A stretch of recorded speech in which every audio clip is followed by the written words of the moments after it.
Yeah, we need to talk.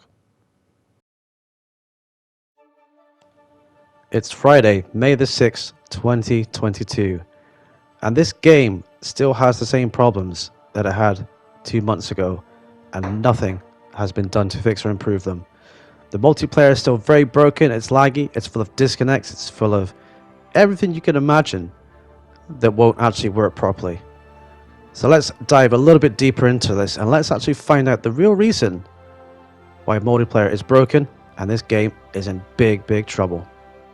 So, a quick recap on events. You remember the apology they had to give you for completely nerfing all the monetary values in your game, so you couldn't actually make any money or earn any cars? Yeah, that was cynical and kind of dripping with hate and disdain for the actual community it was actually meant for. They didn't mean a word of this, everybody, and it was just lip service, just to smooth you over a little bit and to make you feel a little bit better inside. And then, if that wasn't bad enough, they completely dumbed down the physics to make the game just like another game they made. What game was that called, chat? It was GT Sport. That's right. This game now drives almost like GT Sport. It's very close in handling. And I think I know the main reason for that and exactly why they did it. Check this out.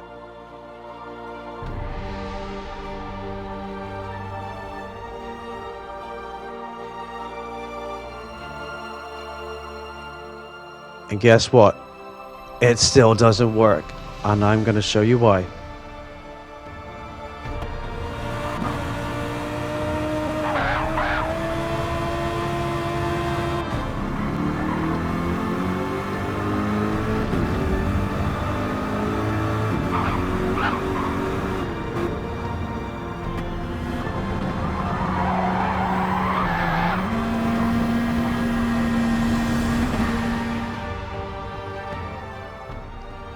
Being on all three consoles is impossible.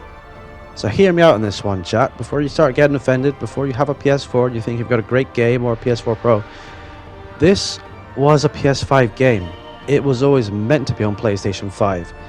The fact they realized they weren't going to get the sales through people struggling to get PS5 consoles meant they had to basically wet the bed and put it onto PS4 and dumb it down. So if you look at it this way, you have a game. It was a PS5 game, okay? They dumbed it down with the graphics to make it on PlayStation 4, and now they've had to dumb down the physics to make it work on PS4, because the PS4 has been out since, is it like 2008, something like that? PS4 is a very old machine. Moore's law dictates that computing power doubles every single year.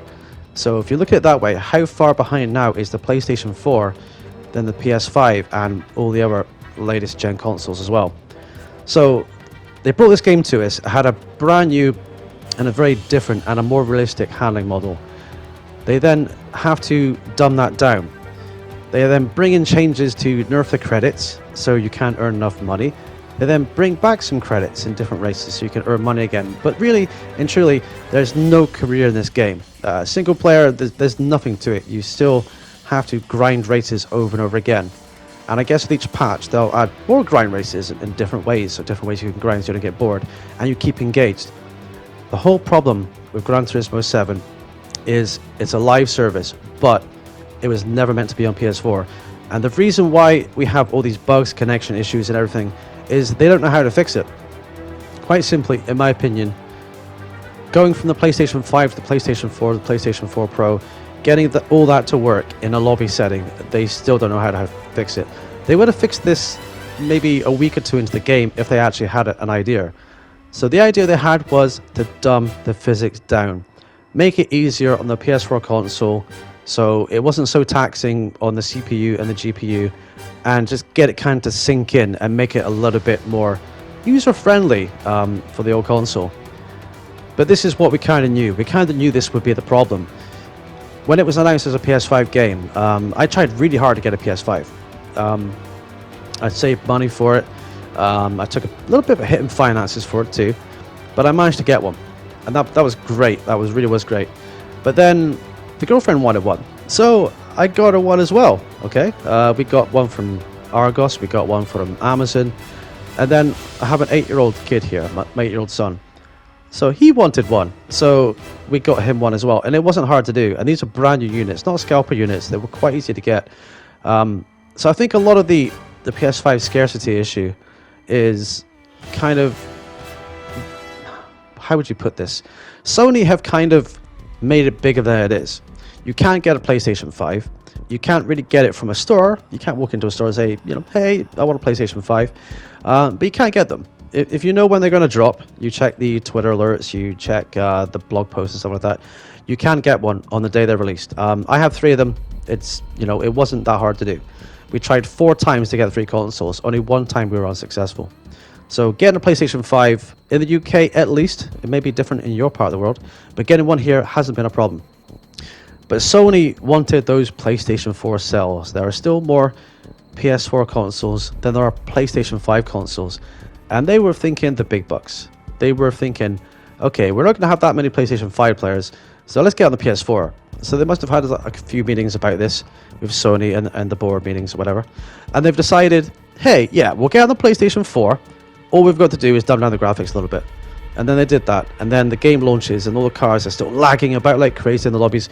You can't race side by side in this game properly still, because it's peer-to-peer connection and the lobbies won't even start as well.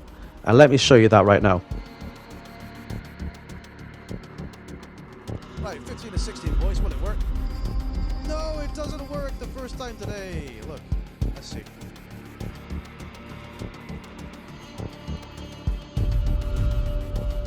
Less than 50, I win. Less than 49, under 49. Well, you know, that could actually still be a thing, you know? Right, we're going to need a few regular guys to reset, please. A few regular guys to reset. So you can quite clearly see that doesn't get underway. And Polyphony's own fix for that is for everyone to jump out the lobby, then jump back in again. Yeah, that's kind of not how a racing game works. So 2 months on, the game is still highly broken in places. They dumbed down the physics engine.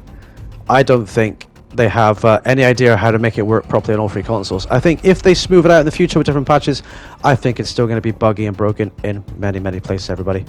So that's my thoughts and feelings, guys. Please smash the like button and drop a comment below. Let me know your thoughts and feelings too. I'll see you live very, very soon, everybody. Thanks for watching. Take care, and I'll see you next time. This is TJ, signing out. Bye-bye for now. Thank you all.